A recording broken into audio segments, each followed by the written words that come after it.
To make it here, you need to be able to roll with the punches and shift gears in a hurry.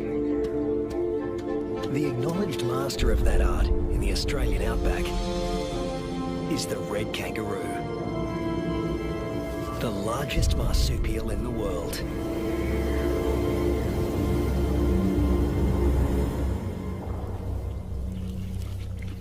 This female is pregnant. Red kangaroo females are almost always pregnant. They've evolved to adapt their reproductive systems to the unpredictable whims of the environment.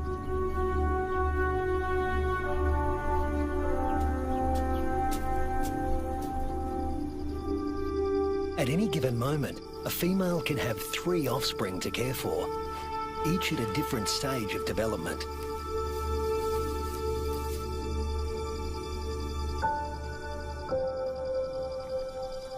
This is number 1, the peanut. After 33 days developing in the womb, the newborn emerges as a blind, hairless, pink creature, roughly the size of a peanut.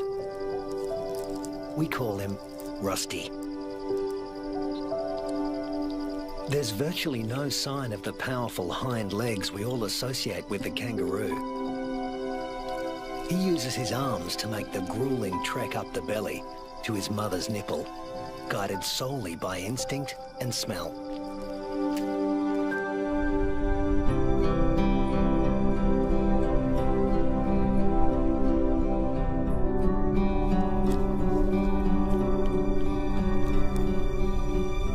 Almost immediately, the female goes into heat again, releasing hormones that stimulate ovulation. Once fertilized, the mother's endocrine system puts the development of this new embryo on hold. That's number 2. Its progress won't be kick-started again until the peanut reduces his suckling. Number 3 is the joey, who's spending some time suckling from outside the pouch and some out on his own in the big wide world.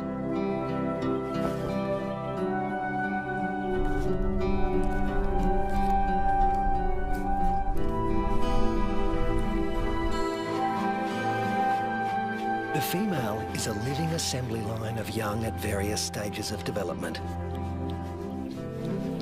But when times are hard, the system has to be ruthless.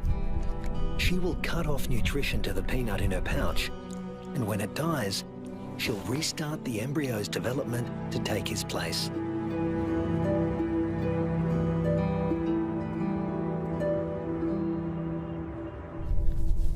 Rusty's developing nicely. He's beginning to resemble something like a baby kangaroo.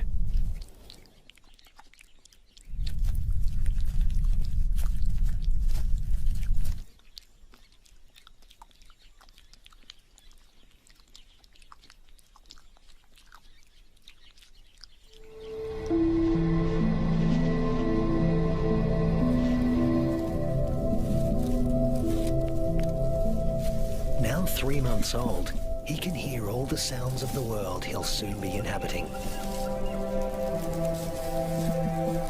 It's all so unfamiliar. It's not surprising he'd prefer to stay in the pouch for just a while longer.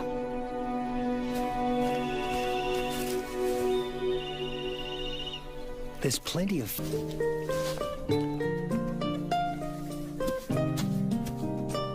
But Rusty's not the only one in the neighborhood with a serious set of legs.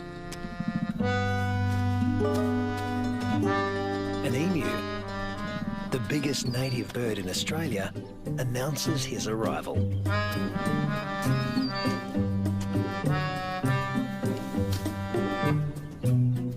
His skirt of feathers absorbs 80% of solar radiation, leaving the skin underneath cool.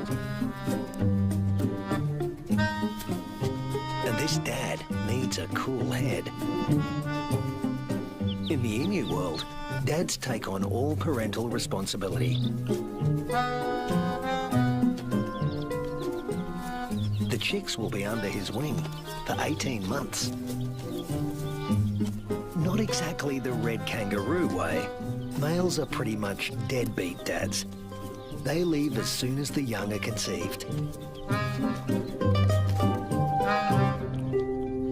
Rusty also still relies on his mother for food and protection, so he tends to stay close. But apparently he's also got an independent streak. Maybe there's even more fun out there. Soon he leaves the rest of the mob and is in uncharted territory. Not a good place for a baby kangaroo to be.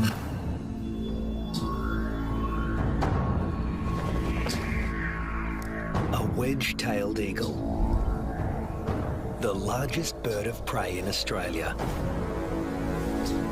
And it likes to take young kangaroos. Mum realises she doesn't know where Rusty is. But the eagle does.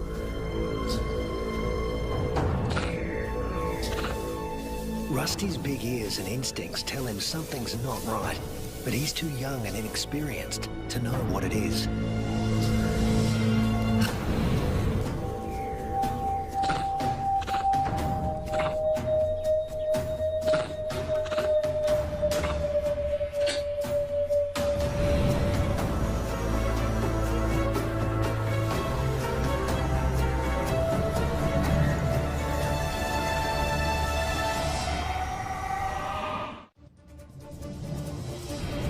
No sooner has Rusty left his mother's side than he's in trouble.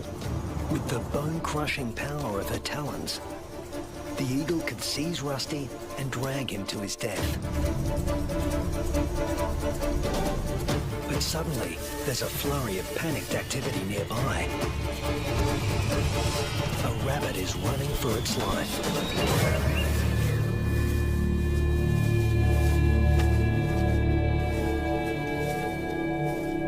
Luckily for Rusty, there was easier prey to be had.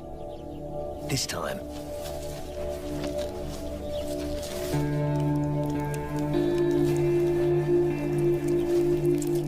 red kangaroos and wedge-tailed eagles share the same territory. And when the eagle has a chick to feed, the hunting never stops. More than 10% of the eagle's diet is kangaroo.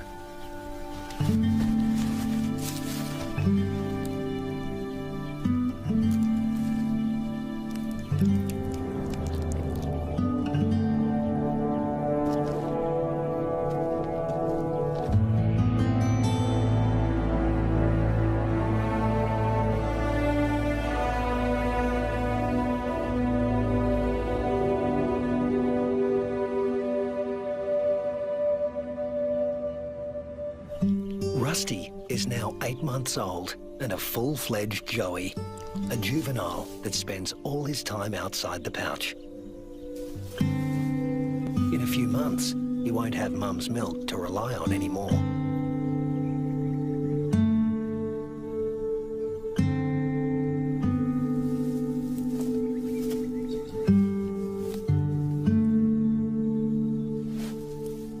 His mother will start tapering off his milk supply because there's another bun in the oven and it needs the nutrition.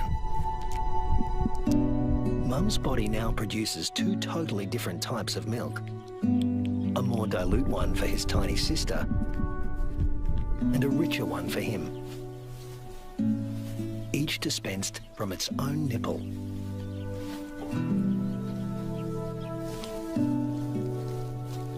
But males like Rusty are about 10% larger at weaning than the average female, and are heavy drinkers.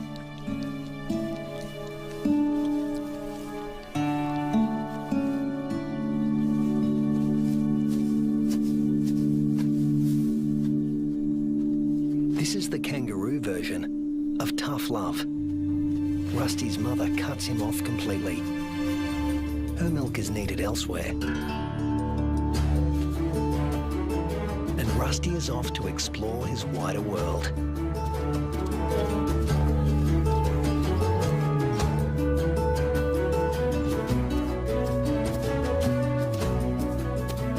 Before long, he happens on another group of kangaroos.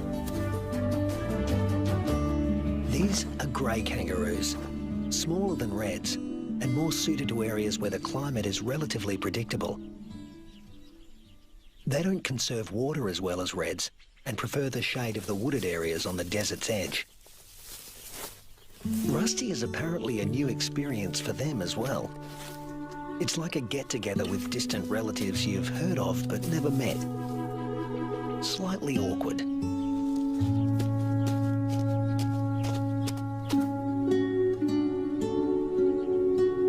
And here comes another branch of the family, wallaroos. Marsupials somewhere between red kangaroos and wallabies in size, who frequent the rocky outcrops looking for shade and water.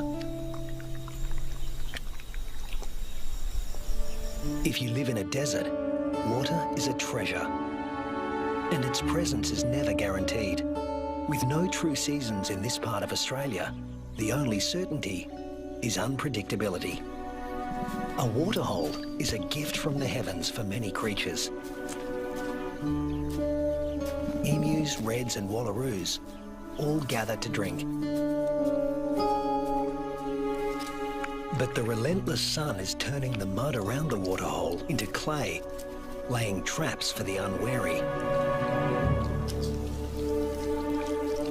Rusty is not driven by the same intense thirst as his grey cousins. Reds have a kind of super kidney, which concentrates their urine, so they hold on to more water. While the greys have to drink more regularly. Their thirst sometimes drives them to unwise decisions.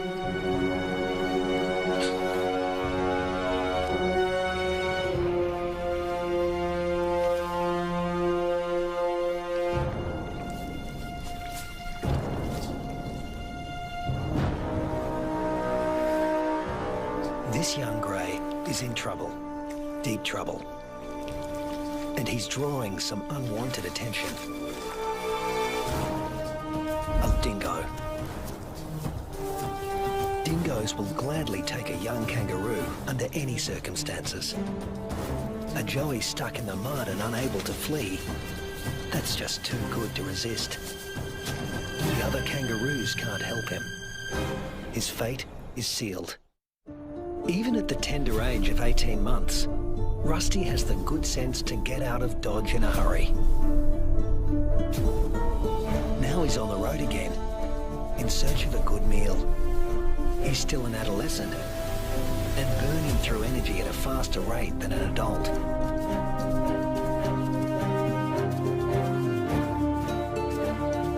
Kangaroo mobs can number in the hundreds, but this one is relatively small.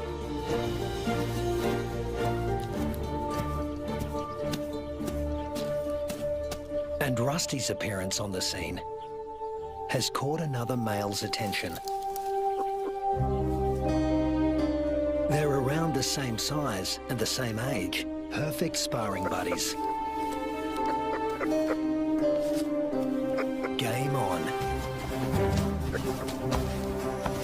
But this isn't a life or death